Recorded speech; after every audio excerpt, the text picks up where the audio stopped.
உண்மையை பதிவு பண்ணணும். எல்லா மாவட்டங்களிலும் எப்பொழுதும் பெருசா காவல்துறை பெருசா சப்போர்ட் பண்ண கிடையாது. அரியலூர்ல சப்போர்ட் பண்ணாங்க.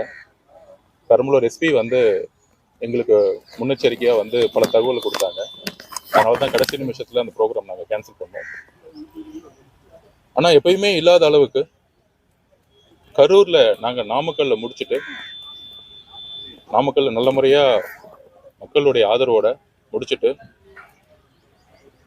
என்ன டைம் காவல்துறை சொன்னாங்களோ 3 to 10, இன்ஃபேக்ட் காலையில இருந்து தலைவருடைய நாமக்கல் வருகையாகட்டும், பிரச்சாரம் ஆகட்டும், எங்களுடைய சொந்த லைவ் ப்ரோக்ராம்ல எல்லா மீடியாவுக்கும் லிங்க் கொடுத்துட்டு இருந்தோம். ஸோ தலைவர் எங்க இருக்கிறாருன்னு தெரியும்.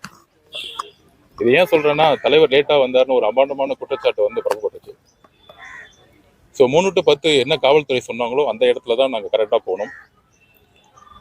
ஆனா எங்களுக்கு ஒரு அதிர்ச்சி என்னன்னா, கரூர் மாவட்டத்துல நாங்க நுழையும் பொழுது அந்த பார்டர்லயே அந்த பாலத்துக்கிட்ட என்ன கொஞ்சம் பேச விடுங்க சார். நீங்க சன் டிவி தெரியும், பேச விடுங்க.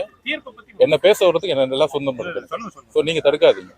எங்களுக்கு 15 நாளா நாங்க பேசாம இருக்கிறோம். நாங்க உண்மையை சொல்லணும். சம்பவம் நடந்தது போன மாசம். நாங்க பேசிக்கிறோம் சார். நாங்க பேசுறோம் சார். நாங்க பேசணும்னு நினைக்கிறேன். இவரை கொஞ்சம் அமைதியா இருக்க சொல்லுங்க. எதுக்காக நீங்க இப்படி தடுக்கிறீங்க? நீங்க அலோவ் பண்ணுங்க. நாங்க பேசுறதை கேட்கிறோம். நீங்க அமைதியா இருங்க.